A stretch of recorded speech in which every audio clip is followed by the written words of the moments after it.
제가 여러분 나이 때 유행하던 게 개인 홈페이지를 만드는 일이었습니다. 그 당시 그 드림 위즈라던가 드림 위즈, 네이버도 있었고요. 각 사이트에서 개인 홈페이지를 만들 수 있는 어떠한 시스템을 만들어서 너도 나도 각자 홈페이지를 만드는 게 유행이었어요. 싸이월드는 그 후고요. 싸이월드가 나오고 나서 그게 많이 시들시들했지만 저도 나름 만들었습니다. 저도 나름 만들고 그 당시 막 나름 청년부 홈페이지도 제가 만들어봤어요. 그 당시. 대단하죠? 방학 시간 내내 그걸 만들고 장렬하게 허리가 아파서 병원을 실제로줬던 기억이 납니다. 그런 헌신 있는 청년들이 우리 가운데 나타나기를 바라봅니다. 그 당시 그 홈페이지를 만들고 나서 여기저기 이 친구는 과연 홈페이지를 어떻게 만들었을까, 지금 상대의 인스타를 엿보는 그런 마음으로, 두근거린 마음으로 이렇게 보는 거죠. 훔쳐보는 거죠. 그렇죠? 내가 좋아하는 이 여학생은 과연 어떤 걸 좋아할까, 이렇게 보는 거. 이 남학생은 어떤 걸 좋아하지 하면서 보는 거잖아요. 보는데 한 번은 저랑 친분이 있던 어떤 형님, 그 형님이 그 당시 목사셨어요. 그 형님이 개인 홈피에다가 그게 그림 그리는 걸 좋아하셔가지고 사파를 이렇게 잘 그려주세요. 이렇게. 그러니까 자기가 섬기는 부서의 아이들을 이렇게 막 캐리커처를 그려준다든지 그런 일을 하세요. 근데 거기에 어떤 그림이 있었는가 하면은 막 수련회를 마치고 나서 은혜가 넘치는 그런 때였나 봐요. 중무동부를 맡았는데 그 중에 한 명이 이런 대사를 하는 그림입니다. 목사님, 왜죠? 나는 전도했는데 왜 다굴당했을까요? 제가 그걸 보고 다굴이 뭐지? 그래서 검색해봤어요. 다굴이 뭐지? 다굴. 그래서 다구리를 다굴이라고 한다 하더라고요. 여러분 다 아는 말인가요? 이것도 올드한 말인가? 요즘은 안 쓰죠. 좀 그 당시 그 단어도 잘 몰라가지고 검색했더니, 그래서 제가 찾았는데 이런 의미였습니다. 문매를 당했다는 뜻. 문매를 당했다. 전도를 했죠. 그 친구 나름대로 큰 결단을 하고 전도를 했을 거 아니에요. 그렇죠? 수련회 때 은혜를 받고, 이 복음을 나만 알고 있으면 안 돼. 나도 전도해야 돼 가서 전했겠죠. 그렇죠? 그리고 그런 어떤 기대가 있을지 모릅니다. 내가 처음으로 주님께 하는 헌신이고 일이니까 주님께서 도와주시겠지. 전도를 딱 하는 순간 친구들에게 문매를 맞는 그런 어이없는 상황을 경험하고, 그렇게 목사님께 질문하는 학생의 그림이었습니다. 난처한 표정의 학생이었습니다. 여러분, 단순히 중고등 학생의 한 그런 탓이 아니라, 그런 말이 아니라 사실 우리 모두도 그런 경험들이 있을 겁니다. 여러분 생각해 보시기 바랍니다. 수련회 때 의미심장하고 여러분을 뜨겁게 했었던 수련회가 있는 분도 계실 거예요. 그런 분들 보시면은 정말 주님 위해서 선교도 할 수 있을 것 같고, 그렇죠? 목숨을 바칠 수도 있을 것 같고, 교회 나온 게 너무 좋고 하나님이 사랑스럽고, 수련회 이후에 밖을 나왔는데 그렇게 자연이 아름다워요. 그렇죠? 그런 경험들이 있을 겁니다. 그런데 삶은 어떻죠? 나는 변했는데 세상은 그대로예요. 그러니까 충돌과 고통과 그런 이해할 수 없는 현실들이 닥칩니다. 내가 변했다고 해서 세상이 바로 바뀌는가? 그렇지 않거든요. 그리고 나는 한 사람이지만 내가 있는 그 주변의 사람들은 많은 사람들이기 때문에 그들을 바꾸기는 쉽지 않고, 또 그들에게 우리가 휘둘려서 우리가 다시 예전의 모습으로 후퇴하거나 돌아가는 그런 곤란해지는 상황들을 겪곤 해요. 그런 경험이 있으신 분들 계실 겁니다. 제가 예전에 얘기했죠. 그 초등부 아이들이 전도하러 나갔는데 되게 충격을 받았다고. 그 아이들은 자기가 전도를 주면 다 받을 줄 알았다. 그런데 초등부 아이들이 주는 전도조차 받지 않는 어른들이라는 거죠. 쉽지가 않다는 겁니다. 예수님도 마찬가지셨습니다. 예수님께서는 지금 어떤 상황 가운데 계시는가? 지금 이 전의 문맥을 보시면요, 그 전의 내용에서는 45절에 마리아에게 와서 예수께서 하신 일이란 걸 언급하죠. 그건 뭐냐면은 마리아의 오라비인 나사로를 죽음에서 살리는 기적을 행하신 겁니다. 사람을 사망에서 생명으로 옮기는 놀라운 역사를 이루신 거예요. 그 정도 했으면은 그동안 예수님이 줄곧하게 강조하셨던 내가 하늘에서 내려온 인자다, 내가 하늘에서 내려온 하나님의 아들이다, 그 말이 사람들에게 들려지고 인정돼야 되는데 그런 일이 생기지 않는 겁니다. 어떤 일이 발생했는가 보시면요, 마리아에게 와서 예수께서 하신 일을 본 많은 유대인들이 그를 믿었으나 그 중에 어떤 자는 바리새인들에게 가서 예수께서 하신 일을 알리니라. 많은 사람이 믿었대요. 근데 그 중에 얼마는 그 일을 사람들에게 알려요. 어떤 사람? 바리새인들에게 알려요. 어떤 알림일까요? 와, 예수라는 사람 진짜 대단해요. 그 사람이 죽은 자를 살렸어요. 정말 메시아가 맞아요. 우리를 구원할 구원자예요. 그런 긍정적인 내용인가? 그렇지가 않아요. 믿었으나에 반대되는 내용으로 지금 수사가 기록되어 있잖아요. 그러니까 믿음과 정반대 행동이라는 거죠. 그 결과를 보면 우리는 보다 더 확실하게 알 수 있습니다. 공회가 소집이 됩니다. 47절 말씀. 이에 대제사장들과 바리새인들이 공회를 모으고 이르되 이 사람이 많은 표적을 행하니 우리가 어떻게 하겠느냐. 만일 그를 이대로 두면 모든 사람이 그를 믿을 것이요. 믿는 게 뭐가 문제인가요? 이런 일이 생긴다는 거죠. 그리고 로마인들이 와서 우리 땅과 민족을 빼앗아 가리라 하고. 공회를 수집해서 어떤 일을 합니까? 예수님이 많은 사람들이 예수님 믿었을 때 생기는 곤란한 상황들에 대해서 서로 이야기하는 겁니다. 로마가 우리 가만두지 않을 거다. 예수라는 사람이 왕으로 다스리고 통치하고 그를 믿는 사람이 많아진다면은 로마는 우리가 속국으로 있는 우리 입장에서 우리를 억압하고 괴롭게 만드는 그런 어려운 일이 생길 것이다. 여러분, 나름대로 바리새인이니까 그 당시 이스라엘의 지도자들이니까 나라를 위한, 민족을 위한 걱정처럼 보입니다. 그런데 정말 그런가? 48절 말씀 보실까요? 우리가 이런 말을 들었는데 49절로 내려오시면은 가야바가 그들을 향해서 이런 말을 해요. 이 말을 잘 보시면은 이들의 의중을 알 수 있습니다. 그 중에 한 사람 그 해에 대제사장인 가야바가 그들에게 말하되 너희가 아무것도 알지 못하는도다. 한 사람이 백성을 위하여 죽어서 온 민족이 망하지 않게 되는 것이 너희에게 유익한 줄을 생각하지 아니함도다. 여기서 너희란 누굴까요? 이 공회에 있는 바리새인들, 이스라엘의 지도자들입니다. 예수가 죽는 것이 이들 지도자들에게 유익하다는 거예요. 무슨 의미겠습니까? 이들은요, 자신들이 구축해 놓은 그 기득권, 그 권력을 뺏기고 싶지 않은 겁니다. 어떻게 이거는 나의 자리인데 예수라는 사람 한 명이 일어나서 온 민족이 멸망당하는 그 꼴, 그러면 내가 그동안 쌓아놨던 이 멋진 커리어들은 어떻게 되는가? 그런 분들을 염려하면서 이게 너에게 유익한 것이다 라고 가야바가 말하고 있는 것이라는 거죠. 여러분, 어떤 일이 발생하고 있죠? 예수님이 놀라운 일을 행하셨는데 죽은 자를 살리시는 이적을 베풀었는데 그에 대한 반응은 고발과 모의, 이런 심각한 상황이 나타나고 있는 겁니다. 그 결과 어떻게 됐을까요? 복음이 더 확장되었는가? 아니요. 49절 말씀을 봅니다. 49절 말씀이 아니라 54절 말씀입니다. 54절. 그러므로 예수께서 다시 유대인 가운데 드러나게 다니지 아니하시고 거기를 떠나 빈들 가까운 곳인 에브라임이라는 동네에 가서 제자들과 함께 거기 머무르시니라. 지금 어떤 일이 발생하죠? 드러나게 다니지 못하세요. 선교 활동이 제한받은 겁니다. 전도를 못하는 상황에 처해지신 거예요. 그리고 또 어떤 일이 발생합니까? 55절 말씀 보시면은 유대인들의 유월절이 가까우면 많은 사람이 자기를 성결하게 하기 위하여 유월절 전에 이식을 해서 예루살렘으로 올라갔더니 그들이 예수를 찾으며 성전에서 서로 말하되 너희 생각에는 어떠하냐? 그가 명절에 오지 아니하겠느냐? 예수님이 과연 이 명절에 올까 안 올까를 얘기해요. 지금 중요한 명절이기 때문에 예수님이 오셔야 되거든요. 모든 유대인들이 다 모이니까. 근데 사람들이 어떤 얘기를 하죠? 예수님이 과연 올까? 그분이 과연 올 것인가? 그 말을 하는 이유가 뭐죠? 57절. 이는 대제사장들과 바리새인들이 누구든지 예수 있는 곳을 알거든 신고하여 잡게 하라 명령하였습니다. 예수님이 나타나기만 하면 잡고 그를 억압하려는 그런 계획들을 사람들이 아니까 수군대는 겁니다. 지금은 상황이 이렇게 삼엄한데, 이렇게 무시무시한 상황인데 과연 예수님이 올까?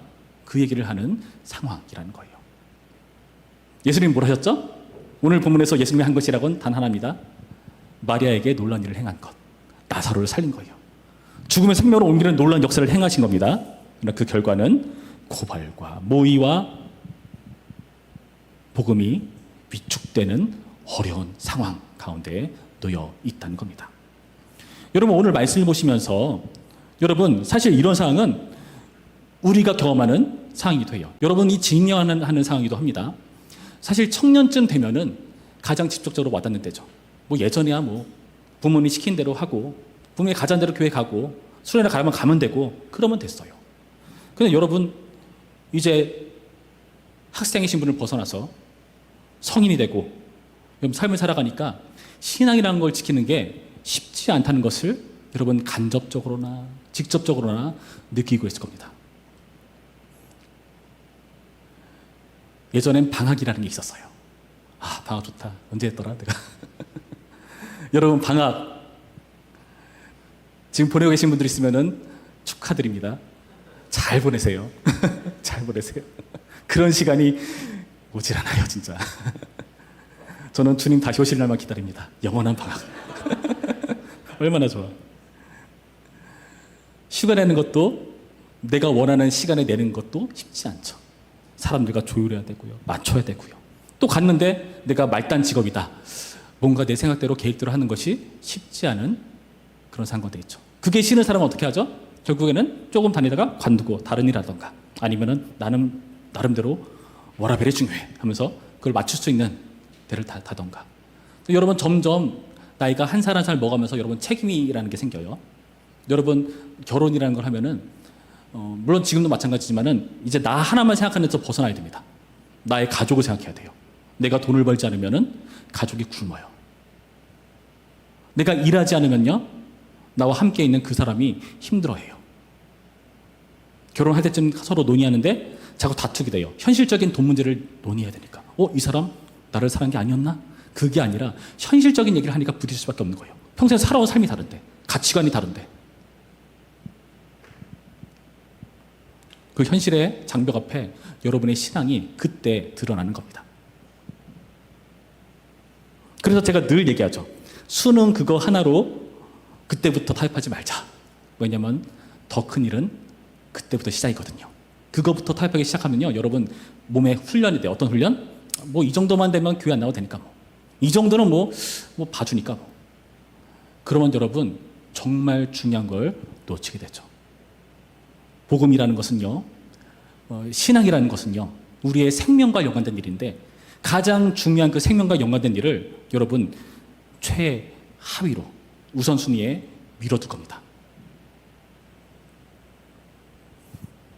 여러분의 우선순위가 바로 여러분의 신앙의 척도일 수 있다는 것을 명심해야 돼요. 여러분, 어떤 일을 가장 먼저 해야 될까요? 중요한데 급한 일, 중요한데 급하지 않은 일, 중요하지 않은데 급한 일, 중요하지 않은데 급하지 않은 일. 보통 뭘 먼저 하라고 하나요? 중요한데 급한 일, 그쵸? 그런 일 많이 하라고 하죠. 근데 여러분, 그렇게 살면요, 여러분 평생 변화되지 않을 겁니다. 중요한데 급하지 않은 일이 진짜 중요한 일이에요. 이 말이 이해되십니까? 여러분이 목숨 걸고 지켜야 될 일은 사실 생명 아닙니까? 그런데 오늘 본문을 보듯이 그 생명을 살린 일에도 불구하고 나를 제한하고 막는 그런 현실들이 여러분 앞에 닥치고 있다는 겁니다. 여러분, 우리가 절망하는 심각한 상황이에요. 우리 교회도 어떤 장로님 한 분 계신데요. 그분도 굉장히 중요한 회사에 되게 높은 위치에 있던 분이셨는데 나름대로 크리스찬 기업이라고 해서 생활했는데 해보니까 그 굴러가는 내용이 성경적이지 않아. 그래서 어쩔 수 없이 신앙을 위해서 그 좋은 회사를 포기하는 장로님도 계셨습니다. 여러분, 그렇게 할 수 있나요? 돈을 많이 주는 데가 좋은 데일까요? 한번 생각해 보시기 바래요. 정말 중요한 게 무엇인지를 여러분 경험하셔야 됩니다. 그런데 그렇게 하기 어렵게 만드는 생활이라는 것을 예수님도 당하셨으니까 우리도 당하는 것을 우리는 굉장히 곤란하게 여긴다는 겁니다. 여러분, 근데요, 중요한 게 무엇인가? 지금 이 현실에 대한 해석이 중요해요. 해석이 중요합니다. 지금 이 가야바가 하는 말을 잘 들어보시기 바래요. 50절에 한 사람이 백성을 위하여 죽어서 온 민족이 망하지 않게 된 것이 너에게 유익한 줄을 생각하지 아니한도다. 가야바는 어떤 의도로 말했을까요? 이기적인 말일 겁니다. 자기들의 사리사욕을 위한 말일 겁니다. 인기를 구하는 정치인의 말일 겁니다. 그러나 이에 대한 성경의 해석은 어떻습니까? 51절, 우리 51절과 52절 한 목소리로 있습니다. 시작! 이 말은 스스로 함이 아니요 그 해의 대제사장이므로 예수께서 그 민족을 위하시고 또 그 민족만 위할 뿐 아니라 흩어진 하나님의 자녀를 모아 하나가 되게 하기 위하여 죽으실 것을 미리 말함이로라. 여러분, 이것이 바로 성경의 해석입니다. 성경은 가야바가 한 말을 예언으로 해석합니다. 대제사장으로서 한 예언으로 생각해요. 실제로 구약 성경을 보시면은 대제사장들이 어떤 일을 했는가, 나름대로 대제사장의 복장을 보시면은 에봇이라는 게 있어요. 무슨 드래곤볼의 전투자켓이라는 게 있는데 비슷하게 생긴 거예요. 왜 이해하는 사람이 없지? 동영진이 전투자켓 거기에 이쪽에 흉패 쪽에 어떤 신비한 돌 같은 걸 가지고 있어요. 그것을 우림과 둠밈이라고 합니다. 그것으로 우리가 어떻게 하는지는 모르겠지만은 하나님의 뜻을 구할 때 써요. 구약성경에서 그럽니다. 대제사장이 그걸 통해서 하나님 뜻이 이겁니까? 저겁니까? 물어볼 때 그것이 어떠한 표시를 해줘요. 그럼 이게 하나님의 뜻이구나 하고 쫓아가는 거죠. 어떻게 했는지 모르겠어요. 대제사장은 그렇게 하나님의 뜻이 뭔지를 분별하고 결정해주는 역할을 했던 사람입니다. 그리고 실제로도 예언도 했고요. 그리고 가장 많이 한 것은 뭐죠? 실제로 율법을 가르쳐가지고 이들이 하나님의 말씀의 뜻을 알 수 있도록 지도하는 일도 했습니다. 지금 대제사장 가야바가 한 그 말을 성경은 성경적으로 해석을 합니다. 어떻게 해석한다고요? 민족만 위할 뿐 아니라 흩어진 하나님의 자녀를 모아 하나 되게 하기 위하여 죽으시는 것이다. 여러분, 이렇게 해석한다는 거예요. 동일한 죽음이라는 사건, 동일한 위기라는 그 사건을 하나님의 뜻이라는 관점에서 긍정적으로 해석하고 있다는 거예요. 여러분, 이 태도는 우리가 너무나 중요합니다. 여러분 삶 가운데 여러분 순간순간마다 여러분 삶을 해석해야 되는 순간들이 와요. 보통 어떻게 해석하죠?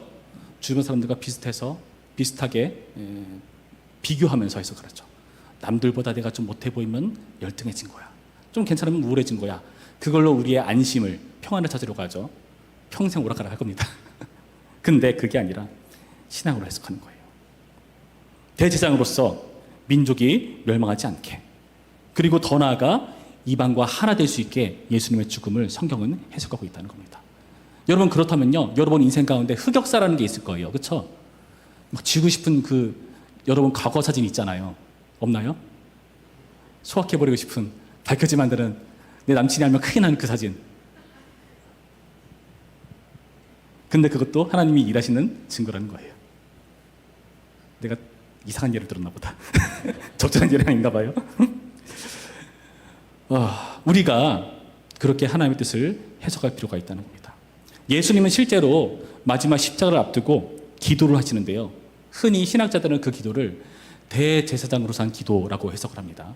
예수님께서 어떤 내용으로 기도하는가를 여러분 한번 보시기 바라요. 성경 찾으시는 분은 찾으시죠. 17장 20절을 봅니다. 17장 20절부터 말씀을 보시면은 예수님께서 어떻게 기도하는지 한번 보시기 바라요. 요한복음 17장 20절부터입니다. 내가 비옵는 것은 이 사람들만 위함이 아니요 또 그들의 말로 말미암아 나를 믿는 사람들도 위함이니 아버지여, 아버지께서 내 안에, 내가 아버지 안에 있는 것 같이 그들도 다 하나가 되어 우리 안에 있게 하사 세상으로 아버지께서 나를 보내신 것을 믿게 하옵소서. 내게 주신 영광을 내가 그들에게 주었사오니 이는 우리가 하나가 된 것 같이 그들도 하나가 되게 하려 함이니이다. 곧 내가 그들 안에 있고 아버지께서 내 안에 계시어 그들로 온전함을 이루어 하나가 되게 하려 함은 아버지께서 나를 보내신 것과 또 나를 사랑하심 같이 그들도 사랑하신 것을 세상으로 알게 하려 함이로소이다. 예수님께서 십자가를 앞두고 하신 이 대제사장적 기도의 내용은 무엇인가? 이방에 있는 사람들도 예수님을 믿고 하나가 되는 놀라운 청사진을 그리고 있다는 거예요. 영접하는 자, 곧 그 이름을 믿는 자들에게는 하나님의 자녀가 되는 권세를 주었으니, 그 말씀 그대로 이방인에게까지 복음이 증거되는 놀라운 역사 삼으시고 있고요. 그리고 대상의 그 가야바의 말은 이기적인 욕망의 말처럼 보였지만 성경은 그것을 이런 식으로 반전시켜서 긍정적인 효과를 그리고 있다는 것을 여러분 믿으시기 바랍니다. 근데 문제는 뭐냐? 우리는 미래를 몰라요. 우리는 현재를 삽니다. 현재를 사는 우리에게 미래는요, 실체가 아니죠. 그러니까 어떤 생각이 들죠? 장담할 수 없는 미래라고 여기기 때문에 휘둘립니다. 흔들립니다. 제가 예전에 읽었던 일본 저자의 책인데, 제가 예전에 청년부입회 때 얘기했던 것 같아요. 토마베치 히데토라는 사람이 쓴 초시간 뇌라는 책이 있습니다. 기억하시는 분 계시나요? 그때 시간은 과거에서 미래로 흐르는 게 아니라 미래에서 과거로 흐른다라는 제가 이상한 말을 했어요. 여러분의 과거가 미래를 결정한 것처럼 보이죠? 그렇게 많은 사람들이 봅니다. 그러나 이 일본인은요, 반대로 봅니다. 미래가 과거를 결정한다. 왜 그럴까요? 여러분 생각해 보시기 바라요.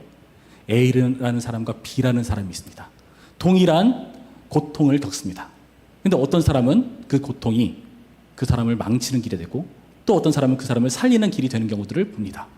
그렇게 따진다면은 꼭 고생이라는 것이, 고통이라는 것이 항상 우리를 무너뜨리는 게 아닐 수 있겠다라는 생각을 가져야 돼요. 위인전 보시기 바래요. 보시면 어떻죠?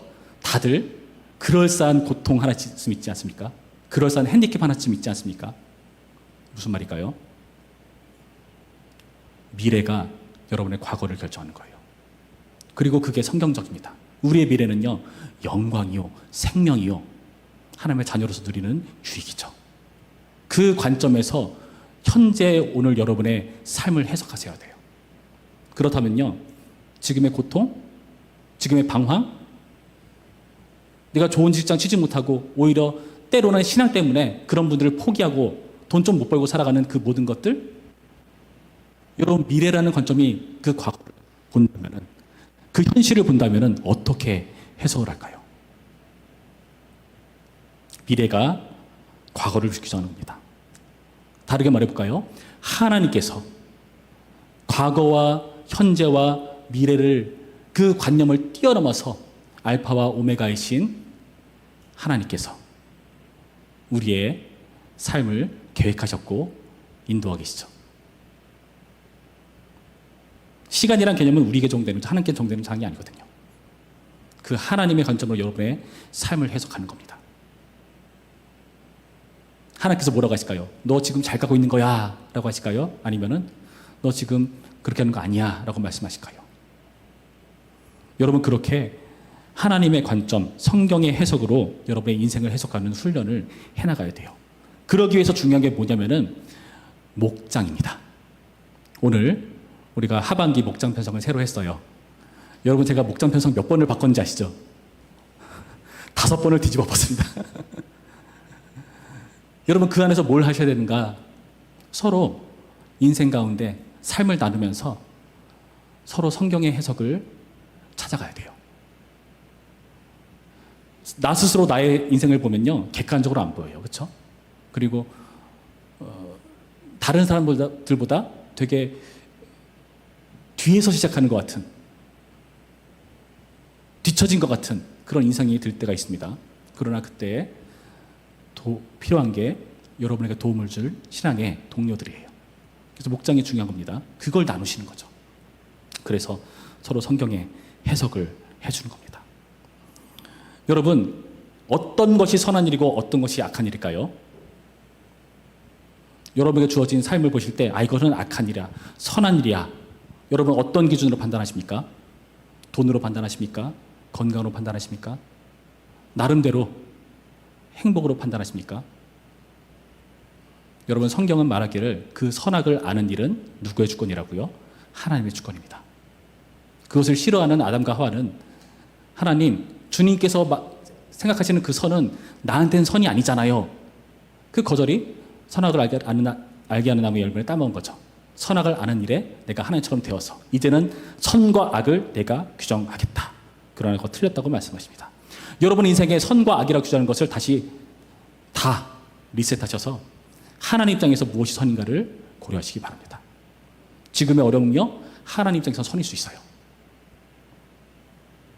내가 선이라고 했던 거 하나님 입장에서는 악일 수 있어요. 그거 어떻게 판단한다고요? 성경의 해석이 필요하다고요. 그 해석은 어떻게 한다고요? 신앙의 공동체를 통해서, 설교를 통해서, 말씀을 통해서 하나님께 구하면서 찾아가야 됩니다. 여러분 혼자 찾겠다고요? 아니요, 안 돼요. 그런 식으로 교회를 떠난 가나안 교인이 얼마나 많은지 모릅니다. 가나안 교인을 교인이라는 말 붙인 것도 좀 이상하긴 해요. 자기 생각에는 교회가 다 이상한 거죠. 자기 생각에는 다 악으로 보이는 거죠. 자기는 자기를 객관적으로 못 봅니다. 뛰어난 운동선수도 코치를 둬요. 감독을 둬요. 그런 역할을 여러분 목장 안에서 해나가시기 바랍니다. 여러분 오늘 말씀을 통해서 이런 일에 있어서 서로를 돕는 그런 우리가 되었으면 좋겠습니다. 하나님을 위한 일을 여러분 감당했으면 좋겠습니다. 그리고 때로는 나 너무 바쁜데 힘든데 여기서 일 하나 더 해야 돼? 버겁고 힘들지만 때로는 그게 하나님의 뜻이라고 생각된다면 할 필요도 있어요. 여러분 오늘까지 신청받는 게 있습니다. 뭔지 아세요? BPC 영어 캠프. 도우미가 필요합니다. 사전 준비 위원을 모집한다고 해요. 예. 그러니까 여러분 오늘까지 마음이 동하신 분들 참여해서 바쁜데 알바 해야 되는데 그 와중에서 하는 게 하나님의 뜻이라고 느낀다면 해주시길 바라고요. 그런 식으로 섬겼으면 좋겠습니다. 수련회요? 하나님의 뜻일까요? 아닐까요?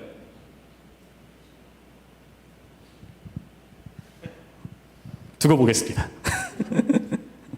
이런 말씀을 우리 가운데 새기시면서 여러분의 삶을 성경적으로 해석하시고 여러분의 인생의 선과 악을 여러분이 판단하지 마시고 하나님께 맡기시고 하나님의 관점에서 여러분의 주어진 악처럼 여겨지는 그 상황도 선으로 이해하시면서 이겨나가는 우리가 되었으면 좋겠습니다. 그렇게 승리하는 오늘의 말씀 되기를 주님의 이름으로 축원합니다.